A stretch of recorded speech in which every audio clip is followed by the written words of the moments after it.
भी आपने जिक्र किया कि आपके जो एलुमनाई है उसमें शशि थरूर भी है और रिसेंटली आपके कॉलेज में आए भी थे। मैंने मेरा CUET दिया था 2023 में, जिसमें मेरा स्कोर रहा था 783 आउट ऑफ 800। कुछ वहाँ बच्चे भी कम है, इस वजह से उसका ब्रांड वैल्यू भी काफ़ी ज़्यादा है और जो एलुमनाई रिकॉर्ड रहा है वो काफ़ी ज़्यादा अच्छा रहा है। S जयशंकर हो गए हमारे, शशि थरूर सर हो गए और अपने हरियाणा से छोटू राम सर जी। जो सेंट स्टीफन कॉलेज है उसमें थोड़ा सा डिसिप्लिन ज़्यादा है। आपका अब तक का एक्सपीरियंस कैसा रहा और कितना समय अब तक आपने वहाँ गुजारा है? मुझे आज भी याद है, जब मेरा फर्स्ट डे था कॉलेज का, तो हमारे प्रिंसिपल सर ने कॉलेज हॉल में हम सबको संबोधित करते हुए बोला था that you are the chosen ones. Sir, कोई अच्छा कोर्स अगर आप परस्यू करना चाहते हैं किसी अच्छे कॉलेज में, नॉट ओनली सेंट स्टीफन्स, चाहे वो हिंदू कॉलेज हो चाहे वो मिरांडा कॉलेज हो, आप अगर 750 760 से ऊपर स्कोर कर रहे हैं तो पूरे चांसेस हैं कि आपको एक टॉप का कॉलेज मिल जाएगा और काफ़ी अच्छा कोर्स आप वहाँ परस्यू कर पाएंगे। The Haryana talks presents she talks, a podcast series dedicated to women, brought to you by our proud sponsor LPS Bosard and co-sponsored by Pathania School and Shri Balaji Mishthan Bhandar. नमस्कार, मेरा नाम है सत्सिंह। दी Haryana talks में आपका स्वागत है। She talks की श्रृंखला में आज हमारी यंग मेहमान है Nancy Duhan. Nancy is a student studying at Saint Stephen's college, New Delhi. और नैन्सी हमारे हरियाणा की छोरी है, ब्याणे की छोरी है। और नैन्सी से पूछेंगे कि भिवानी में स्कूलिंग करके सेंट स्टीफन जैसे प्रेस्टिजियस कॉलेज में एडमिशन कैसे मिला, वहाँ पढ़ने का एक्सपीरियंस कैसा है और कौन कौन से सब्जेक्ट पढ़ रहे हैं, और मोटी और इम्पोर्टेंट बात जो सब जानना चाहते हैं कि CUET की तैयारी कैसे करें और साथ साथ क्या ये साथ में UPSC की तैयारी भी कर रहे हैं, क्योंकि जो स्टूडेंट्स हैं उनके ऐसे ढेरों सवाल हैं। तो नैन्सी से ही जानेंगे। नैन्सी, आपका हमारे पॉडकास्ट स्टूडियो में शी टॉक श्रृंखला में स्वागत है। Thank you, sir. Thank you for inviting me on the Haryana Talks. I am really honored to come here. So, जैसा आपने बताया सर, मैं भिवानी से हूँ। मैंने अपनी स्कूलिंग भी भिवानी से ही की है। हलवासिया विद्या विहार स्कूल से मेरी स्कूलिंग हुई है और उसके बाद मैं अपनी ग्रेजुएशन करने के लिए दिल्ली गई हूँ, जहाँ पर मेरा admission by the God's grace Saint Stephen's college में हुआ। मैंने मेरा CUET दिया था 2023 में, जिसमें मेरा स्कोर रहा था 783 आउट ऑफ 800, जिसमें मेरे कोर सब्जेक्ट्स थे political science, economics and history, जिनमें मैंने फुल स्कोर किया था, एंड मेरा लैंग्वेज सब्जेक्ट था इंग्लिश।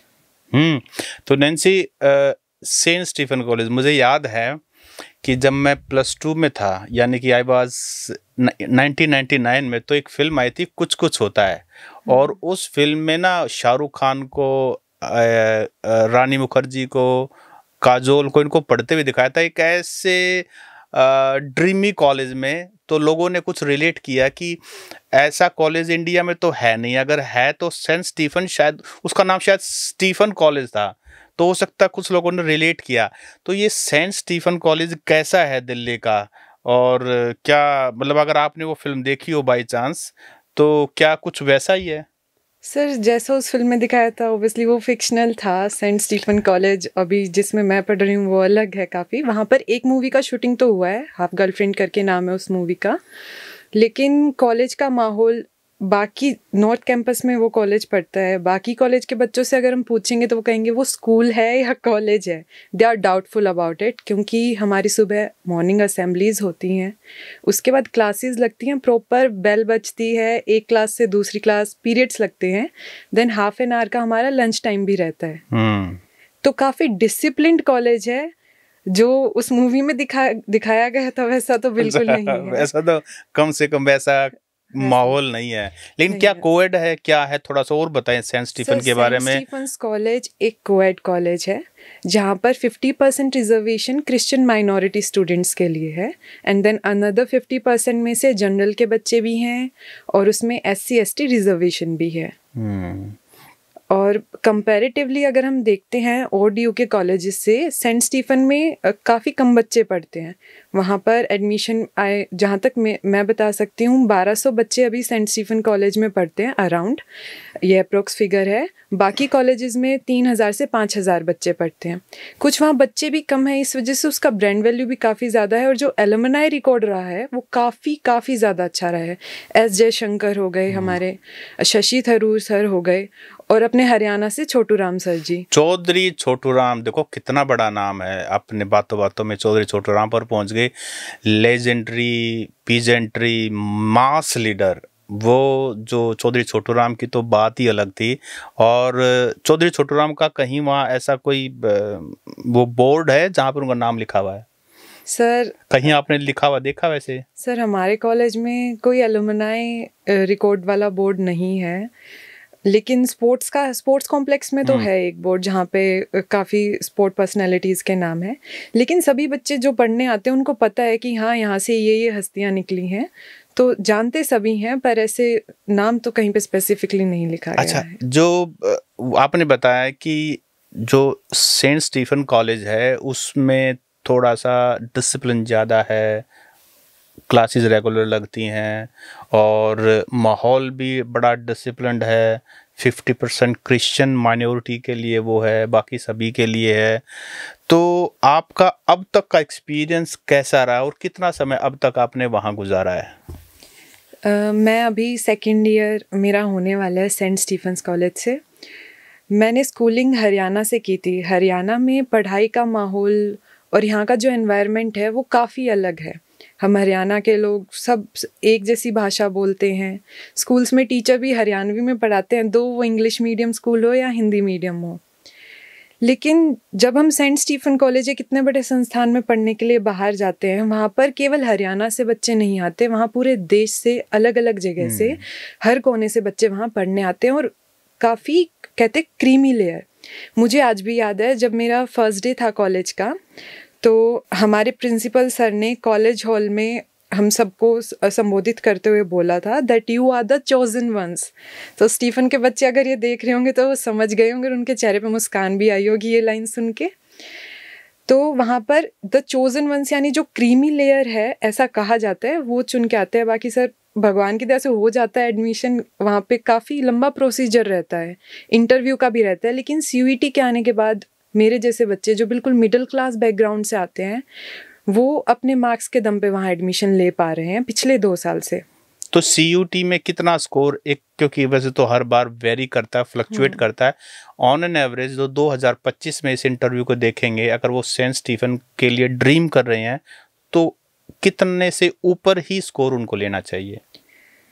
सर कोई अच्छा कोर्स अगर आप परस्यू करना चाहते हैं किसी अच्छे कॉलेज में, नॉट ओनली सेंट स्टीफन्स, चाहे वो हिंदू कॉलेज हो चाहे वो मिरांडा कॉलेज हो, आप अगर 750 760 से ऊपर स्कोर कर रहे हैं तो पूरे चांसेस हैं कि आपको एक टॉप का कॉलेज मिल जाएगा और काफ़ी अच्छा कोर्स आप वहाँ परस्यू कर पाएंगे। आपने कहा अच्छा कोर्स और अच्छे कॉलेजेस, सेंट स्टीफन के अलावा भी तो अच्छे कोर्स कौन कौन से हैं?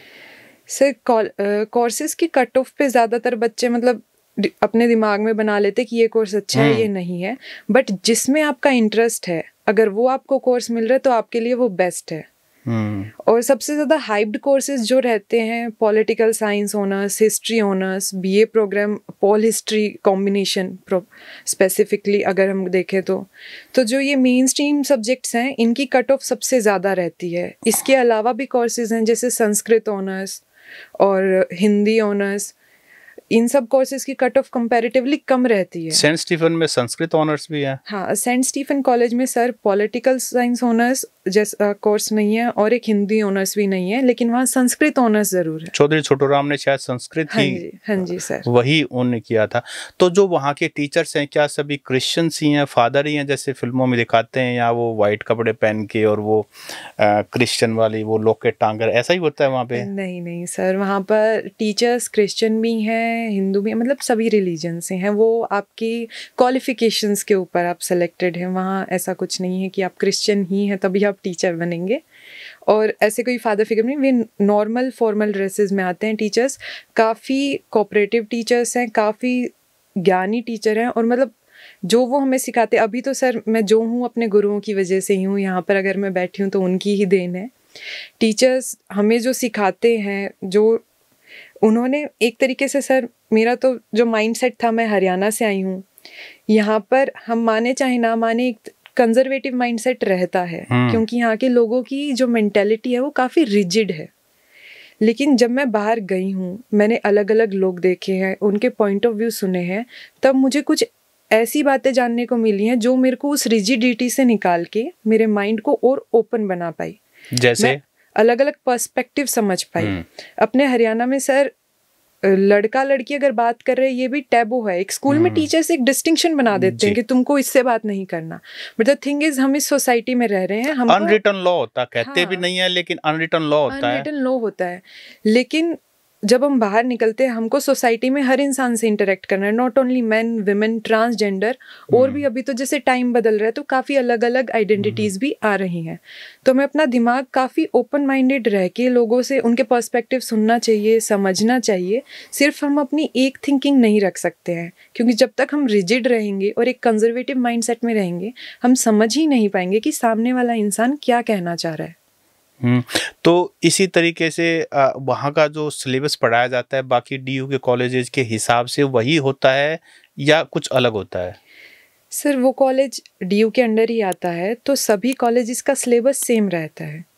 सिलेबस सभी कॉलेजेस का सेम है, टीचर्स भी क्वालिफाइड, सबकी क्वालिफिकेशन सेम है। पर वही बात है सर, डिसिप्लिन की वजह से क्लासेस रेगुलर लगती हैं और टीचर्स भी पूरी क्लासेस लेते हैं। अगर 1 घंटे की क्लास है तो पूरे 1 घंटे की क्लास लेते हैं। उससे एक हैबिट हमारे अंदर बिल्ट रहती है जो हमारी डिसिप्लिन की है। स्कूल से कॉलेज में आने के बाद ऐसा होता है, अक्सर बच्चे कॉलेजेस में आने के बाद ना बंकिंग शुरू कर देते हैं। अगर दूसरे कॉलेजेस में देखे क्लासेस कैंसिल हो जाती हैं या फिर बच्चे बंक कर देते हैं। बट अगर मैं अपनी क्लास में नहीं भी जाती हूँ, 2-3 दिन मैं पॉलिटिकल साइंस की क्लास अगर नहीं अटेंड कर रही हूँ, तो मेरे टीचर पूछेंगे कि कहाँ है वो। पेरेंट्स के पास भी कॉल कर देते हैं कई बार। तो हमारे एक सर हैं, काफ़ी अच्छे सर हैं, संजय राव आयदे सर, उन्होंने हमें फर्स्ट ईयर में पढ़ाया था। तो वो ऐसा ही करते थे, अगर बच्चा 2-3 दिन से ज़्यादा एब्सेंट है वो कॉल कर देते थे घर पे। तो वो काफ़ी मतलब आदत बनी रहती है और वो काफ़ी अच्छी चीज़ है। इस एज में ये आदत बने रहना बहुत ज़रूरी है। तो आप तो एक स्कूल से निकल के दूसरे स्कूल में पहुंच गए। सर स्कूल में तो पहुंचे, लेकिन वही बात है, इस एज में ये डिसिप्लिन नीड है। अगर लाइफ में अगर हमें आगे बढ़ना है, डिसिप्लिन रहना होगा, हमें ये नीड है टाइम। सेंट स्टीफन के अलावा और कौन से टॉप कॉलेजेस हैं जो आपको लगता है कि जो भी हमारे हरियाणा या कहीं से भी, यूपी, राजस्थान, कहीं से भी इस इंटरव्यू को देख रहे होंगे, जो अभी +2 के अंदर या +1 में भी हैं और वो कुछ प्लान कर रहे होंगे, तो टॉप कॉलेजेस कौन कौन से हैं जो लड़कियों के लिए खास करके पूरी तरह सेफ भी है? सर अगर डीयू के कॉलेजेस की बात हम करते हैं तो डीयू में सभी कॉलेजेस सेफ हैं, लड़की हो चाहे लड़की हो। एनवायरनमेंट सब में अच्छा ही है, क्योंकि ये एक सेंट्रल यूनिवर्सिटी है, हमारी इंडिया की कैपिटल में है, तो वहाँ के सभी कॉलेजेस जो हैं उनका माहौल अच्छा है, जहाँ तक मैंने नोटिस किया है। और रही बात कि टॉप कॉलेजेस कौन से हैं, तो हमारे नॉर्थ कैंपस, डीयू डिवाइडेड है, north campus, south campus end off campus, और उसके अकॉर्डिंग ही उसका कट ऑफ भी रहता है। नॉर्थ कैंपस का कट ऑफ सबसे हाई रहता है, देन साउथ कैंपस आता है, देन ऑफ कैंपस आता है। लेकिन एक्सेप्शन भी हैं। साउथ कैंपस के कुछ कॉलेजेस हैं, जैसे वेंकटेश्वर कॉलेज हो गया, लेडी श्री राम कॉलेज हो गया, ये नॉर्थ कैंपस के कॉलेजेस के टक्कर के हैं। बल्कि कुछ नॉर्थ कैंपस के कॉलेजेस जैसे डीआरसी हो गया, उनसे ऊपर रैंकिंग है कुछ साउथ कैंपस के कॉलेजेस की। तो अगर मैं बताऊं एक प्रेफरेंस के तौर पे, ये मेरा पॉइंट ऑफ व्यू है, सबका पॉइंट ऑफ व्यू अलग हो सकता है। हाँ, तो Saint Stephen college, Hindu college, Hansraj college, girls के लिए specifically lady Shri Ram college, Miranda college, ये कॉलेजेस जो हो गए, ये काफ़ी अच्छे कॉलेजेस हैं। यहाँ पर एडमिशन पाने के बाद कहते हैं ना कि हाँ आप बहुत अच्छी इंस्टीट्यूशन से पढ़ के निकल रहे हैं, आपकी एक पर्सनैलिटी जो है वो काफ़ी अच्छे लेवल पे डेवलप होगी, बहुत अच्छी जी। अच्छा, जैसे मिरांडा कॉलेज है वो सिर्फ लड़कियों के लिए है, बहुत नाम सुना है, लेकिन अगर सिर्फ आप लड़कियों के कॉलेज में पढ़ते हैं तो फिर वो जो एक्सपोजर की आपने बात की, इंटरेक्शन की बात की, कहीं ना कहीं वो मिस हो जाता है। तो आपको लगता है कि वो पार्ट कहीं ना कहीं कॉलेज लाइफ में तो कम से कम वो हेजिटेशन दूर हो जानी चाहिए, आप कॉन्फिडेंस ग्रो हो और आपके लिए बहुत नॉर्मल, नेचुरल हो जाना चाहिए। सर ये डिपेंड करता है आई थिंक जो स्टूडेंट है उस पर। कुछ लड़कियां ऐसी होती हैं जो मतलब वो कंफर्टेबल नहीं होती, उनको अच्छा ही लगता है कि गर्ल्स कॉलेज में ही वो जाएं, माहौल वेरी करता है वो भी स्टूडेंट टू स्टूडेंट। बट मैं तो पर्सनली सर यही कहूँगी कोएड में अगर आप जा रहे हो, क्योंकि बुरा कॉलेज तो कोई नहीं है, आपके ऊपर डिपेंड करता है, आपकी प्रेफरेंस पे डिपेंड करता है। अगर आप कंफर्टेबल ही गर्ल्स कॉलेज में तो आप धक्के से कोएड में तो नहीं जाएंगे, तो ऐसा कोई है नहीं। बट मेरे को जो पर्सनली लगता है कोएड में जाना मेरे को स्पेसिफिकली सर बेटर लगता है, क्योंकि आप इंटरेक्ट कर पाते हो लोगों से। कोएड में एक सर जब आप गर्ल्स कॉलेज प्रेफरेंस भर रहे हो तो 50% कंपटीशन तो वहीं हटे जा रहा है, बॉयज़ का वहाँ पर नहीं आता ना प्रेफरेंस, तो थोड़ा कट ऑफ गर्ल्स कॉलेज का डाउन जाता है कोएड के टॉप कॉलेजेस से। तो वही बात है sir, be in a room where you are not the best person. और सबसे बड़ा पेरेंट्स का एक सवाल रहता है कि हम बेटी को अभी तो सिर्फ 12वीं पास ही है और उसको दिल्ली भेजेंगे, कॉलेज तक तो बात ठीक है, लेकिन वो रहेगी क्या, खाएगी क्या, हॉस्टल नहीं मिला तो क्या होगा। ये एक तो हॉस्टल में का एक्सपीरियंस और एक जो पीजी में रहने का एक्सपीरियंस, ये दोनों आप बता दीजिए। और आप कहाँ रहते हो ना, पर्सनल एक्सपीरियंस भी ऐड कर सकते हैं। सर ऐसा है कि एनसीआर में आने वाले जो डिस्ट्रिक्ट्स हैं उन सब बच्चों को एलिजिबल नहीं माना जाता है दिल्ली यूनिवर्सिटी के हॉस्टल्स के लिए। लेकिन स्टीफन कॉलेज की अगर मैं बात करूँ तो वो पहले एक रेजिडेंशियल कॉलेज ही हुआ करता था, तो वहाँ पर बच्चों को रेजिडेंस इजीली, वहाँ के हॉस्टल्स को रेजिडेंस कहा जाता है, तो वहाँ पर बच्चों को हॉस्टल मिल जाता है आसानी से। मुझे भी हॉस्टल अलॉट हुआ था, लेकिन वो बिल्डिंग काफ़ी पुरानी थी, गर्मी थी और काफ़ी रीजंस की वजह से पेरेंट्स ने जो कहा मैंने वो माना। उन्होंने कहा पीजी ज़्यादा सही है, तो मैं पीजी के लिए, मैं अभी भी पीजी में ही हूँ। हालांकि पीजी में आपको रेंट काफ़ी ज़्यादा देना पड़ता है, सिक्योरिटी अमाउंट भी रहता है, बिजली का बिल अलग रहता है। हॉस्टल कंपैरेटिवली इकोनॉमिकली आपकी जेब के लिए अच्छा है, फाइनेंशियली वो काफ़ी सही है। उसके अलावा ऑप्शन रहता है एक फ्लैट का भी रहता है। लेकिन सर अगर मैं बात करूँ, अगर आप न्यू स्टूडेंट हैं और आप डीयू में आ रहे हो, फर्स्ट ईयर में गर्ल्स के लिए स्पेसिफिकली आप फ्लैट ना ले तो ठीक है, क्योंकि आपके अभी दोस्त नहीं बने, आप उनको जानते नहीं हो। पहले आप एक ऐसा सर्कल बनाओ, ट्रस्टवर्दी सर्कल बनाओ, बाद में आप अगले साल से उनके साथ फ्लैट में शिफ्ट हो सकते हैं, क्योंकि फ्लैट में आपको अपना काम करना पड़ेगा खुद, खाना बनाना, साफ सफाई, सब कुछ। पैसा कम लगता है फ्लैट में, लेकिन जितना काम हो जाता है, बीइंग अ स्टूडेंट आपको खुद के लिए भी टाइम निकालना होता है, पढ़ाई के लिए भी टाइम निकालना होता है, तो ये भी दिमाग में रखना रहता है। पीजी में ये सब चीज़ें आपको बनी बनाई मिलती हैं, खाना बना मिलता है, साफ़ सफाई के लिए दीदी आती हैं, तो पीजी में वो काफ़ी ऐसे रहता है जैसे आप अपने घर पे ही हो, क्योंकि बाकी लड़कियां वो फैमिली बन जाते हैं। जब आप किसी जगह रहते हो लंबे टाइम तक तो अपने आप ही उसी को आप अपनी फैमिली बना लेते हो, वो एनवायरनमेंट ही आपकी फैमिली बन जाता है। हॉस्टल का एनवायरनमेंट अलग रहता है, मैं हॉस्टल में रही नहीं हूँ तो सर मैं उसके बारे में ज़्यादा नहीं बता पाऊँगी। तो हॉस्टल भी सर काफ़ी बच्चे रहते हैं और काफ़ी सही माना जाता है। अच्छा ये बताइए कि जैसे आप हरियाणा से संबंध है आपका, भिवानी से है, तो यहाँ हम खुले खुले घरों में रहते हैं, आप खुली हवा लगती है, ग्रीनरी होती है। दिल्ली में जब आप पीजी में जाते हो छोटे छोटे कमरे होते हैं, मतलब वैसे तो कंफर्टेबल है रहने के लिए, लेकिन जैसे दिल्ली से आप जाते हो देखते हो कमरा कहाँ है, कमरा तो ख़त्म हो गया, देखते ही ख़त्म हो गया। तो मुझे वो बताओ कि वहाँ मन कैसे लगता है, और ख़ास करके आप अगर इस तरह के ओपन एरिया से जाते हो तो कैसे अपने आप को अकोमोडेट एडजस्ट करते हो? सर रियलिटी तो ये है कि बच्चा पीजी में सिर्फ सोने आता है, वो सुबह कॉलेज जाएंगे, न्यू एजुकेशन पॉलिसी है तो उसके अंदर अब आपको 7 सब्जेक्ट पढ़ने हैं जैसे हर सेम में, पहले 2 साल के लिए, बाद में कुछ सब्जेक्ट हट जाते हैं। तो 5 बजे तक क्लासेस रहती हैं हमारी स्पेसिफिकली, और दूसरे कॉलेजेस में कई में कैंसिल भी हो जाती हैं, और हमारे भी कई बार कैंसिल हो जाती है, कभी टीचर अगर सिक लीव पे गया है या कुछ ऐसा, तो बच्चा बाहर ज़्यादा रहता है। कॉलेज में क्लासेस होने के बाद हम कॉलेज की लाइब्रेरी में जाके पढ़ रहे हैं, सिर्फ सोने आते, तो वो प्रॉब्लम इतना नहीं आता। एक बार महसूस होगा क्योंकि हम अपने घर को उस कंफर्ट जोन से निकल के बाहर आ रहे हैं, लेकिन इतना फील नहीं होता है बाद में। सांस आ जाता है उनमें। हाँ कबूतर खानों में। एक तरह से आप देखो बहुत ही छोटे छोटे से होते हैं। अब उसमें भी शायद 2 डिपेंड करता है, वो शेयरिंग है, सिंगल है, कॉस्ट बढ़ जाएगी अगर अकेले लोग हैं तो।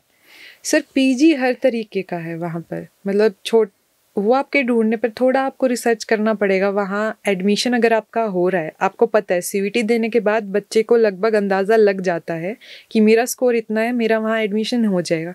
तो कोशिश करो कि जो आपका सीसेस का रिजल्ट आया है, क्योंकि उसके बाद भी क्लासेस शुरू होने में मेरे हिसाब से 15-20 दिन का गैप रहता है, तो अपने पहले आप दिल्ली जाओ। नॉर्थ कैंपस के लिए मैं बता सकती हूँ कमला नगर, रूपनगर और विजयनगर, यहाँ पर आप पीजीज ढूंढो, खुले पीजीज भी आपको मिलेंगे। और कोर्स सर पीजी का ऐसा रहता है कि पर मंथ आपको 10,000 से लेके 40,000 तक के कमरे मिलेंगे। शेयरिंग वाले भी और सिंगल शेयरिंग। उसमें क्या क्या होता है 10 से 40,000 वाले में? सर जैसे 10,000 में मेरी एक दोस्त रहती है, तो उसका खाना नहीं है उसमें, इसलिए वो 10,000 का है। वरना नॉर्मल एवरेज रेंज देखी जाए तो 15,000 सिर्फ रहना है 10,000 में। हाँ, 10,000 में सिर्फ रहना है उसका। मतलब एयर कंडीशनड है, कैसा है? Air condition sir, air conditioning मिल जाती है, कईयों में नहीं भी मिलती। बिजली का बिल आपको खुद ही देना पड़ता है, बिजली का बिल काफ़ी ज़्यादा आता है गर्मियों में, प्रीपेड मीटर रहते हैं वहाँ पे। और इसके अलावा बाकी लॉन्ड्री सर्विसेज वगैरह और बाकी? सर जितनी सर्विसेज बढ़ेंगी प्राइस बढ़ जाएगा, रेंट बढ़ जाएगा वहाँ का। तो अगर मान लीजिए 10 से 40,000 हो गया, पर मंथ हो गया, इसमें रहना और खाना नहीं है? नहीं सर, रहना खाना है। जैसे अगर आप 10,000 वाला पीजी ले रहे हैं, तो जो जितना सस्ता है उसमें उन्होंने थोड़ा फैसिलिटीज कम हो जाएंगी, क्वालिटी कम हो जाएंगी। हाँ, उसने डिस्क्लूड करवा रखा है जो खाना है। अब 12,000 13,000 में डबल शेयरिंग रूम आपको मिल जाता है, पर वो थोड़ा छोटा रूम मिलेगा। उसमें खाना भी है, लॉन्ड्री नहीं है, वॉशिंग मशीन रखी हो पीजी वो आप धो सकते हैं। हाँ, धो सकते हैं, सुखा सकते हैं। खाना रहता है उसमें। ये डिपेंड करता है कि जो वो ओनर है पीजी का, आप उससे बात कर लीजिए, क्योंकि ये सब रिजिड नहीं होता इतना, वो फ्लेक्सिबल रहता है। आप टर्म्स कंडीशंस रखोगे तो वो मान भी जाते हैं कई बार। लेकिन जो मैं बता रही हूँ 40,000 30,000 के रूम्स, ये काफ़ी थोड़े लग्जरी रहते हैं। मतलब उसमें जो सर्विसेज रहती है वो भी लग्जरी, बड़े रूम, एयर कंडीशन, कलर्ड अच्छी तरह, मतलब देखने में आपको मन को भाए। हाँ, वो है सर। और सिंगल शेयरिंग रूम तो सर 20,000 से नीचे मैंने नहीं देखा है अभी तक, बाकी अभी हो तो कुछ कह नहीं सकते। अच्छा, एक और पेरेंट्स का कंसर्न रहता है, एक तो खाने को लेकर रहता है कि भाई खाना अच्छा मिलता है, न्यूट्रिशियस मिलता है, कितने टाइम मिलता है, कुछ अगर ऐसी चीज़ हो जो खुद बनवाने का मन करें कि आज तो ये बना दो, क्या ये एडजस्टेबल है? सर मेरे पीजी में, मैं 2 साल से एक ही पीजी में हूँ, तो वहाँ ऐसा नहीं है कि मैं कुछ खाना चाहती हूँ मैं कह के बनवा लूँ, क्योंकि दीदी सबका खाना बनाती है, एक दीदी लगा रखी है, तो मैं भी उनको परेशान नहीं करना चाहती। पर कभी कभार अगर मन करता है, बच्चे जैसे मैगी सबसे ज़्यादा खाते हैं, कॉलेज लाइफ का जो गो टू फूड रहता है सबका, वो मैगी ही रहता है। तो ये हम खुद भी बना लेते हैं, किचन रहता है पीजी का प्रॉपर, हम जाके खाना बना लेते हैं, ऐसा प्रॉब्लम नहीं आता है। बाकी सर न्यूट्रिशियस फूड की बात करें तो हरियाणा का न्यूट्रिशन हम दिल्ली से नहीं मैच कर सकते, जो मुझे लगता है। टेस्टी तो होना चाहिए। हाँ, टेस्ट में सर ठीक रहता है, बल्क में खाना बनता है तो ज़्यादा अच्छा। तो कितने टाइम मिलता है सर? सुबह का ब्रेकफास्ट रहता है हमारा। क्या क्या होता है, एग्जाम्पल जैसे क्या होता है? जैसे पोहा दे दिया, आलू के पराठे दे दिए और नमकीन सेवइयाँ दे दी। और लंच आता है प्रॉपर, लंच प्रॉपर रहता है, उसमें आपके एक दाल रहती है, एक सब्जी रहती है, राइस रहता है, चावल रहते हैं। पैक करवा के ले जा सकते हैं, जैसे आप लंच के लिए तो आओगे नहीं बीच में? हाँ सर, लंच का जैसे एक टाइम रहता है 1 से 2 के बीच आता है, हर पीजी का अलग अलग रहता है, बट लगभग सेम 1 से 3 मान लीजिए आप। हाँ, तो मैं सर मॉर्निंग में निकलती हूँ 8:30 बजे, तो मैं पैक नहीं करवा पाती, लेकिन मैं ब्रेकफास्ट का ऐसा रहता है, अगर मैं एक पराठा खा रही हूँ तो एक मैं पैक करके ले गई। बाकी कॉलेज की जो कैंटीन रहती हैं वो काफ़ी अफोर्डेबल रहती हैं, सभी कॉलेजेस की जो कैंटीन कैफेटेरिया हो गए वो काफ़ी अफोर्डेबल है, उनमें 50 से 70 रुपए की रेंज में आपको थाली मिल जाती है खाने के लिए।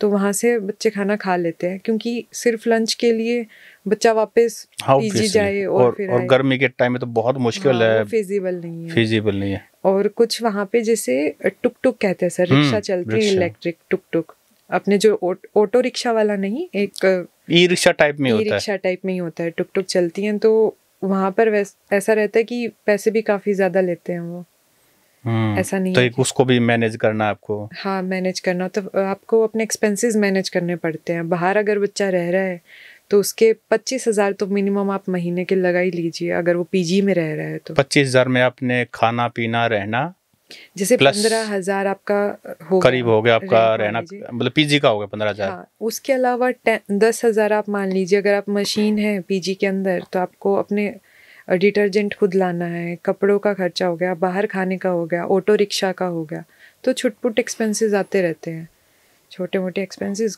कुछ एज बच्चों की ऐसी इस एज में, अगर आप दिल्ली आए हैं तो आप दिल्ली दर्शन तो ज़रूर करेंगे अगर बच्चे आए हैं, और जानना भी चाहिए जिस जगह आप रह रहे जानना हो, चाहिए। आपको पता होना चाहिए कि आपके आसपास क्या क्या चीज़ें हैं। तो इन सब का एक्सपेंसेस मिला के sir on an average 25K हो जाता है जी। और एक और कंसर्न पेरेंट्स का रहता है सेफ्टी को लेकर कि क्या पीजी पूरी तरह सेफ हैं, क्या सिर्फ गर्ल्स पीजी हैं, या मतलब इसको भी एड्रेस करें। सर। ये बात मैं बताना चाहूँगी सभी दर्शकों को कि दिल्ली, जहाँ तक मैंने एक्सपीरियंस किया है, पूरी हद तक बहुत सेफ़ है।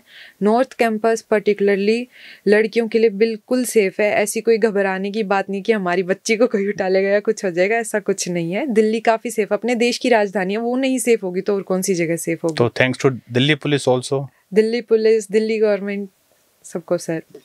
और रही बात कि वहाँ पर सर गर्ल्स, ज़्यादातर तो ऐसा ही रहता है कि गर्ल्स पीजी की बिल्डिंग अलग रहती है, बॉयज़ पीजी की बिल्डिंग अलग रहती है। ऐसा ही होता है जनरली, क्योंकि पेरेंट्स भी यही चाहते हैं कि बच्चे हमारे सेफ रहें। और कोएड पीजी भी हैं सर, कुछ पीजीज कोएड भी होते हैं, लेकिन उसमें ऐसा नहीं होता कि सेम ही फ्लोर पे बच्चे रह रहे हैं। एक फ्लोर बॉयज़ का हो गया, नीचे वाला फ्लोर फिर गर्ल्स का हो गया, ऐसे रहता है। पीजी सर सेफ रहते हैं, सिक्योरिटी गार्ड होता है और लॉक सिस्टम होता है उनके, तो सेफ्टी के मामले में सही है सर। जी। और इसके अलावा जैसे पेरेंट्स ये भी मतलब ये भी जानना चाहते हैं कि कितना समय लगता है, एक बार बच्ची को एडमिशन करा दिया, पीजी दिला दिया, उसके बाद पेरेंट्स अपने घर वापस चले गए और बेटी जो है ना वहाँ पीजी में रहने लगी, कितना टाइम लगता है कि उसको एडजस्ट हो जाती है वहाँ पर ऑन एन एवरेज टाइम? महीना, 2 महीना, 3 महीना, 6 महीना?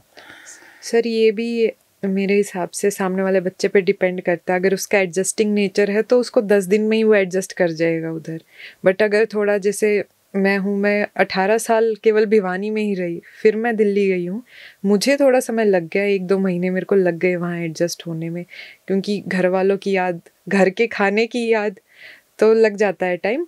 बाकी इतना कोई प्रॉब्लम नहीं आता। और दिल्ली की बात करें तो सर सारी फैसिलिटीज़ हैं वहाँ पर, ऑनलाइन ऐप्स हैं, किसी भी चीज़ की नीड हो आप जस्ट ब्लिंकिट करो, ज़ेप्टो करो, वो आ जाते हैं सामान सारा, तो उसमें कोई दिक्कत नहीं आता है। अच्छा, उसकी बात तो हो गई, पढ़ाई की बात तो हो गई, ऑब्वियसली दिल्ली के कॉलेजेस बेटर हैं, लेकिन खेलने को लेकर के कैसे हैं कॉलेजों में? क्या खेलने की स्पोर्ट्स की फैसिलिटीज़ हैं या बिल्कुल नहीं है? सर डीयू में सभी कॉलेजेस में स्पोर्ट्स कॉम्प्लेक्स होता है। वहाँ पर एक तो सबसे बड़ी चीज़ ये कि स्पोर्ट्स कोटा है बच्चों का, स्पोर्ट्स कोटा के बच्चे आते हैं। डीयू का खुद का एक बड़ा स्टेडियम है, स्पोर्ट्स कॉम्प्लेक्स, वहाँ पे विश्वविद्यालय जो मेट्रो स्टेशन है उसके बैक साइड में पीछे जाकर है। स्पोर्ट्स के मामले में सर हर कॉलेज में फुटबॉल ग्राउंड, जहाँ तक मैंने देखा नॉर्थ कैंपस में हर कॉलेज में फुटबॉल ग्राउंड रहता है। काफ़ी ज़्यादा अच्छी फैसिलिटीज़ हैं, जो नॉर्मल डे स्कॉलर्स बच्चे जो स्पोर्ट्स कोटा के नहीं या जो स्पोर्ट्स में इंटरेस्ट नहीं रखते वो भी गेम्स खेलते हैं। मैं भी वहाँ जाके, हमारे जैसे कॉलेज में जिम्नेशियम है तो कभी बैडमिंटन खेल लिया या फिर टेबल टेनिस खेल लिया, तो स्पोर्ट्स फैसिलिटीज़ सर बहुत अच्छी हैं, काफ़ी अच्छी हैं। स्पोर्ट्स को लेकर भी मतलब आपके हिसाब से जो है ना ग्रीन Yes, ग्रीन है। अच्छा, पेरेंट्स की कंसर्न ये भी है, क्योंकि पेरेंट्स पर्सपेक्टिव से, क्योंकि ये जो इंटरव्यू है इसमें पेरेंट्स को लेकर के जब मैंने रिसर्च किया तो पेरेंट्स के सबसे ज़्यादा सवाल थे इसको लेकर के। उनको लगता है कि अगर बहुत सारे ऐसे पेरेंट्स हैं, अगर लड़की को हमने दिल्ली भेज दिया और वो बाहर रहेगी तो वो पक्का लव मैरिज ही करेगी। हालांकि अब मुझे पता नहीं, ये सवाल आपसे पूछना चाहिए नहीं पूछना चाहिए, लेकिन फिर भी एक कंसर्न है कि मुश्किल है, पता नहीं विचार बदल जाएंगे, एक्सपोजर मिलेगा, बाहर आउटर इन्फ्लुएंस आएगा, इसको भी एड्रेस करें तो।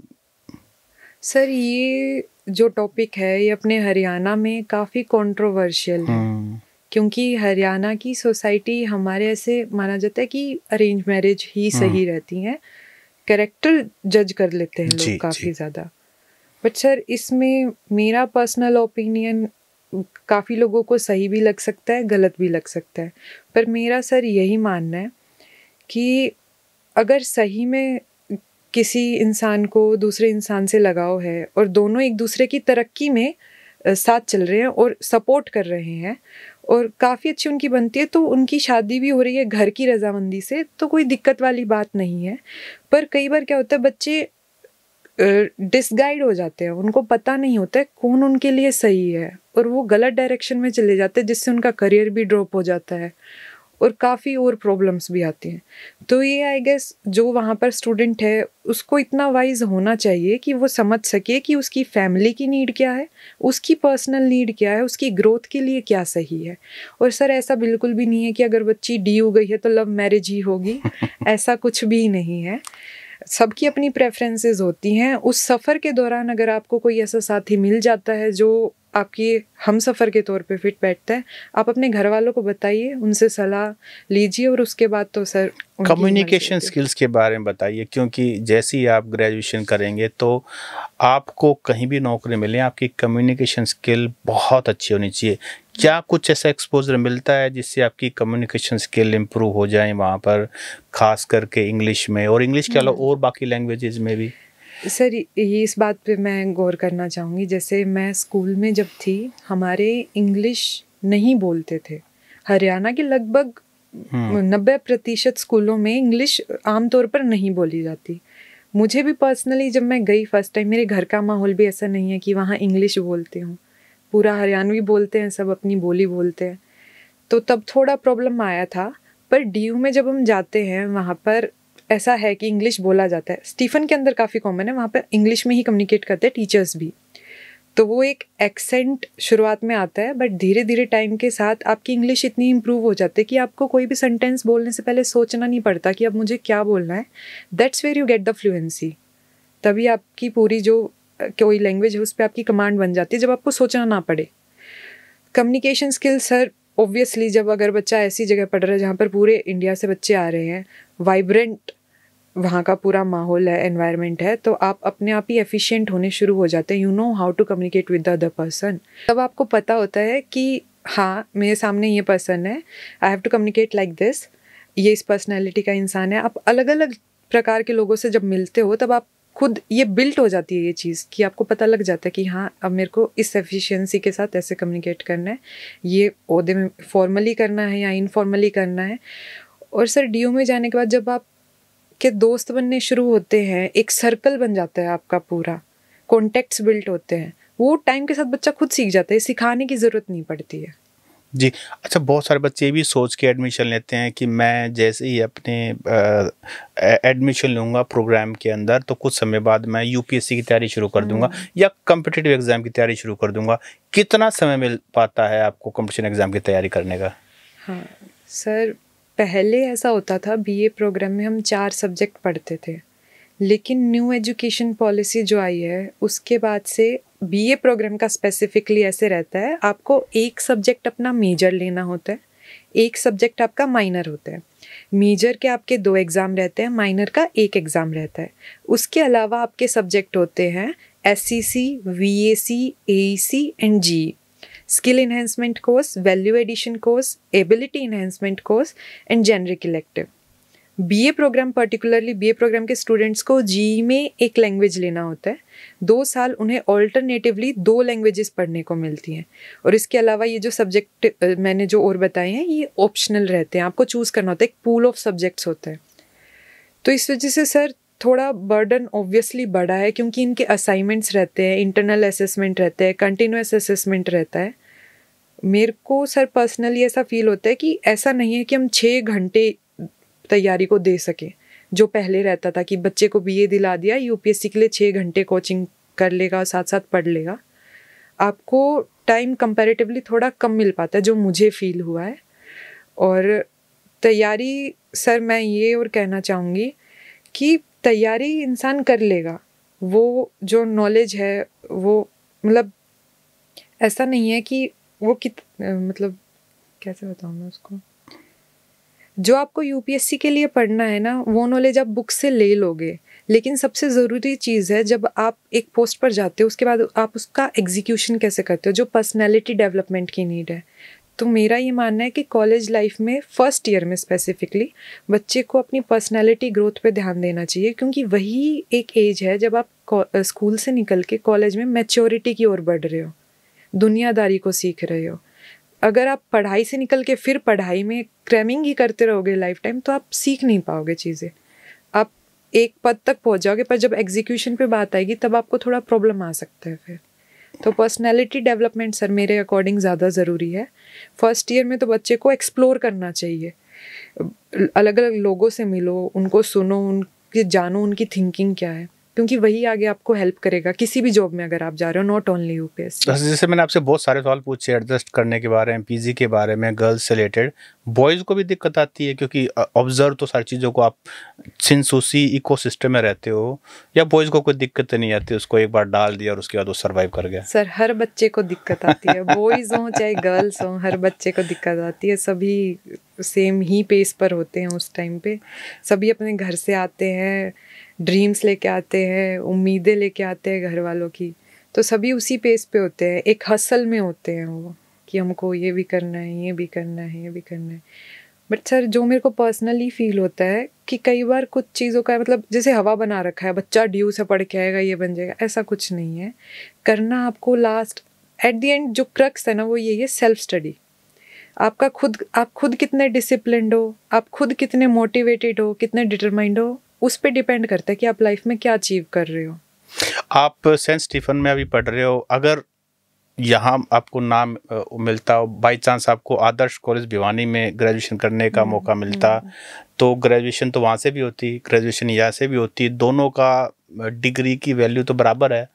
वो ठीक है, वो ब्रांड नेम अलग है, तो दोनों में वैसे आप बात करें सिंपल हरियाणा के, जैसे यहाँ हमारे बहुत सारी महारानी किशोरी देवी कॉलेज है, जाट कॉलेज है, आईसी कॉलेज है, यहाँ से ग्रेजुएशन करना और एक सेंट स्टीफन मिरांडा हाउस से ग्रेजुएशन करना, दोनों में मोटा मोटा क्या फ़र्क है?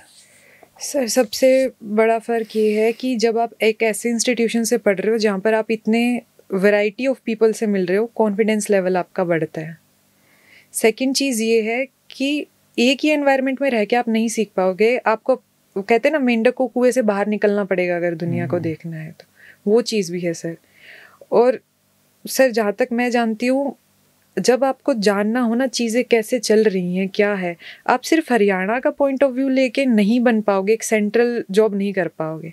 तो बाहर निकलना बहुत ज़रूरी है, आपको उस कंफर्ट जोन से निकलना बहुत ज़रूरी है। अगर मैं खुद को देखूँ कि मैं अभी एक अपने लोकल कॉलेज से पढ़ रही होती और अभी मैं ड्यू से पढ़ रही हूँ, सर काफ़ी फ़र्क है। मैं खुद को उस जगह पर इमेजिन करती हूँ, शायद मैं वही सोच रही जैसी मैं 12th में थी वैसी ही रहती। इट माइट बी और माइट नॉट बी पॉसिबल, ऐसा होता या नहीं होता, बट मैं हाइपोथेटिकली ही बता सकती हूँ सर। अभी since I am studying in DU, मैं अभी नहीं, आपकी बहुत सारी फ्रेंड्स हैं वो शायद आदर्श कॉलेज से पढ़ भी रही हैं। सर फ़र्क है, मेंटालिटी का फ़र्क है, माइंडसेट का फ़र्क है, कॉन्फिडेंस का तो पूरा ही फ़र्क है। वो कहती नहीं बदल गई तो अभी तो अब या नहीं कहना शुरू किया अभी? सर मेरा पर्सनली ऐसा था, मैं 11th-12th में भी मेरा यही रहता था, मतलब मेरा बुक्स में मैं ज़्यादा रहती थी, आइडियोलॉजीज़ पढ़ती थी, तो वहाँ से मेरा माइंडसेट थोड़ा खुद ही खुलना शुरू हो गया था। घर में भी माहौल ऐसा था, मेरी मम्मी स्पेसिफिकली, मैं उनको श्रेय देती हूँ जो मेरा माइंडसेट आज मैं हूँ जहाँ हूँ, क्योंकि सर माँ और आपका परिवार वही बच्चे को सिखाता है सर। सबसे पहले टीचर्स तो वही होते हैं हमारे। जी बिल्कुल। अभी आपने जिक्र किया कि आपके जो एलुमनाई हैं उसमें शशि थरूर भी है और रिसेंटली आपके कॉलेज में आए भी थे, तो उनसे मिलना कैसा रहा? सर लास्ट ईयर हमारे कॉलेज में आए थे शशि थरूर सर। SUS है, स्टूडेंट यूनियन सोसाइटी, जो एनुअली कंडक्ट करती है इवेंट, जिसमें वो एक गेस्ट को इनवाइट करते हैं। तो लास्ट टाइम हमारे शशि थरूर सर आए थे। बच्चे कम हैं तो इस वजह से हमें उनसे पर्सनली इंटरेक्ट करने का मौका मिलता है। उनका पहले स्पीच हुआ हमारे कॉलेज हॉल में, उसके बाद हमें मेस लॉन्स, वहाँ पर एक लॉन्स है जहाँ पर रिफ़्रेशमेंट सब मिल रही थी, सभी बच्चे भी, स्टाफ भी और सर शशि सर भी वहीं थे और हम पर्सनली बात भी कर पाए। जब हम इतनी बड़ी पर्सनैलिटीज़ को पास से देखते हैं, उनसे मिलते हैं, बात करते हैं, तब हमें ये कॉन्फिडेंस आता है और हमें लगता है कि अगर ये कर सकते हैं हम भी कर सकते हैं, ये भी हमारी तरह ही है। क्योंकि एक सर हवा बन जाती है बच्चों के अंदर कि इसने ये कर दिया, उसने वो कर दिया, बट जब आप उनसे इन पर्सन आप देखते हो, मिलते हो, सुनते हो, तब आपको ये चीज़ फील होती है कि हाँ हम भी कर सकते हैं। शशि थरूर जी को मीडिया एक अलग तरह से पोर्ट्रे करता है, तो जब आप उनसे पास से मिले तो क्या वो उतनी चार्मिंग है जितने वो, मतलब मीडिया जितनी हाइप दिखाता है उनके? सर हाँ है, वो चार्मिंग है। हाँ, उनकी वोकैबुलरी तो कहने ही क्या। वोकैबुलरी तो सर उनकी बहुत बहुत ही अच्छी है। ये भी सर एक डिफरेंस है, जैसे अपने जो हरियाणा के कॉलेजेस हो गए वहाँ पर इतना रीच नहीं रहता कॉलेज का कि वो इतनी बड़ी पर्सनैलिटीज़ को बुला पाएँ। तो इन मायनों में भी जो DU है काफ़ी अच्छा, वहाँ पर जो पर्सनैलिटीज़ होती है, फेस्ट भी होते हैं वहाँ पे भी बहुत बड़े बड़े सिंगर्स को बुलाया जाता है और ये सब। तो जब बच्चे करीब से इतने लग्जरी लोगों को और इतने मतलब ऑनर्ड पीपल्स को जब देखते हैं तब उनको लगता है कि भी हाँ हम भी कर सकते हैं। And what do you aspire to be? अभी तो क्योंकि सेकेंड ईयर में आप आ गए हैं, तो क्या आपको लगता है कि कुछ क्लैरिटी आई कि अब जीवन में ये करना है? हो सकता है बाद में जाके बदल भी जाए, लेकिन एक दिमाग में तो एक जाला तो हटा होगा, अब जीवन में ये करना है। Sir most of the people जो DU में पढ़ रहे हैं वो UPSC की तरफ जाते हैं, बट मेरा रुझान ज़्यादा अभी मेरी पढ़ाई पे, जो मैं नॉलेज जितना हो सके मैं गेन करने की कोशिश कर रही हूँ। मेरे को जिस साइड करियर ले जाएगा वही बात है सर, भगवान अपने आप पकड़ के ले जाते हैं, इसका मैं आंसर नहीं करना चाहूँगी अभी। जी। और हरियाणा के बारे में कहा जाता है कि ये पेट्रियार्कल सोसाइटी है, प्रतिशतात्मक तो वहाँ जाकर, दिल्ली जाकर के, जैसा आपका सब्जेक्ट भी इसी तरह का है, कुछ आपने बातें भी इसी तरह से कही कि हमारा हरियाणा जो है कंजर्वेटिव है और बाहर जाते हैं तो हमें बड़ा एक्सपोजर मिलता है और कल्चर्स के बारे में जानने का मौका मिलता है और अपना एक खुद का दिमाग होता है। तो क्या कहेंगे कि हरियाणा को अब बदलाव का, महिलाओं को और भी मंच देने का, मौका देने का समय आ चुका है? सर समय आ गया और लड़कियां आगे बढ़ भी रही हैं। अगर हम देखते हैं काफ़ी पर्सनैलिटीज़ हरियाणा से निकल रही हैं। मेरे जैसी काफ़ी लड़कियां हैं जो DU में मेरे साथ पढ़ रही हैं। मेरी जो रूममेट थी वो भी हरियाणा से ही थी। लेकिन सर ऐसा कहा जाता है पैट्रियार्कल वेरी करता है ये हरियाणा में भी, क्योंकि चौधर तो हमारे घर में मम्मियों की रहती है, ये सबको पता है। हाँ, वो चार दीवारी के अंदर तो रहती है। हाँ, पैट्रियार्की सर ये एक ना धारणा बना रखी है हरियाणा के बारे में। पैट्रियार्की, गुंडागर्दी, मतलब कुछ बोली हमारी ऐसी है कि लोगों को लगता है ये तो जब प्यार से भी बोल रहे हो तो ऐसा लगे डांट रहे हैं हमें। एक धारणा है सर, और ये धारणा धीरे धीरे हट भी रही है, क्योंकि हरियाणा पैट्रियार्की, कंजर्वेटिवनेस, इन सब से ऊपर उठ के बहुत कुछ है। हरियाणा की हाईएस्ट GDP है इंडिया के अंदर। हरियाणा में जो लाफिंग कल्चर है, जो अपने चुटकुले मारते हो, सेंस ऑफ ह्यूमर है, उन सब को कम्पीट नहीं कर सकते सर कोई। और स्पोर्टिंग कल्चर है। तो सर वही बात है, पॉजिटिव नेगेटिव साइड दोनों हैं, बट बाहर यही है कि नेगेटिव साइड को ज़्यादा हाईलाइट कर रखा है लोगों ने। पैट्रियार्की है, लेकिन विद टाइम जब लोग पढ़ रहे हैं, लिख रहे हैं, तो ये चीज़ हट भी रही है। बाकी सर मैं तो यही कहूँगी कि पॉजिटिव साइड को हमें ज़्यादा पोर्ट्रे करना चाहिए, क्योंकि जैसा हम दिखाएंगे बाहर वालों को वैसा ही दिखेगा। हरियाणा को नेगेटिव पोर्ट्रे ज़्यादा किया जाता है, जो मैंने फील किया है पर्सनली। जी।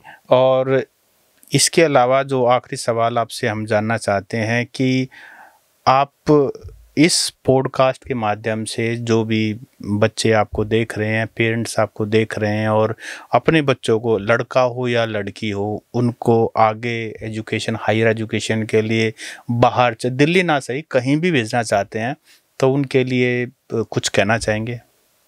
सर मैं यही कहूँगी सभी पेरेंट्स को कि अपने बच्चों पर ट्रस्ट हमें दिखाना होगा। जब तक हम उन पर विश्वास नहीं करेंगे, उन पर ट्रस्ट नहीं करेंगे, तब तक वो लाइफ में आगे नहीं बढ़ सकते, क्योंकि सबसे बड़ा जो गाइडेंस हैंड रहता है वो आपके पेरेंट्स का, आपकी फैमिली का रहता है। बच्चे के दिमाग में भी ये रहता है कि हाँ मेरा परिवार मेरे साथ खड़ा है, उनको मुझ पर ट्रस्ट है और मैं कुछ करके दिखाऊंगा या दिखाऊंगी, ये रहता है सर। और जो CUET की प्रेपरेशन कर रहे हैं स्पेसिफिकली, उन सब को मैं यही कहना चाहूँगी कि जो भी आप CUET की प्रेपरेशन कर रहे हो, मैंने पर्सनली कोई कोचिंग नहीं ली थी। 12th का सिलेबस पढ़ो, NCERTs पर फोकस करो। किसी भी प्राइवेट बुक को मैं सजेस्ट नहीं करूँगी कि उसको आप पढ़ो। अपनी NCERTs होगी, उनमें टाइमलाइंस होती हैं, जो साइड में बॉक्सेस होते हैं। जो भी एग्ज़ाम आपका आएगा, CUET का पूरा पेपर सिर्फ NCERT से आता है, NCERT के बाहर से कुछ भी नहीं आता। अपने NCERTs को घोट के पी लो, आपका CUET क्रैक होने से कोई रोक ही नहीं सकता। कोई भी नहीं रोक सकता। जी, तो नैन्सी दुहन आज हमारी गेस्ट थी पॉडकास्ट में, शी टॉक श्रृंखला में। तो नैन्सी, आप हमारे यहाँ आए और आपने वाकई में बहुत ही वैल्यूएबल टिप्स, और सबसे अच्छी बात, आपने खुद को एक एग्जाम्पल रख करके आपने सारी चीज़ों को समझाया, जो कि हमारे ऑडियंस बेहतर तरीके से रिलेट कर सकेंगे। आपका बहुत बहुत धन्यवाद। The Haryana talks presents she talks, a podcast series dedicated to women, brought to you by our proud sponsor LPS Bosard and co-sponsored by Pathania School and Shri Balaji Mishthan Bhandar.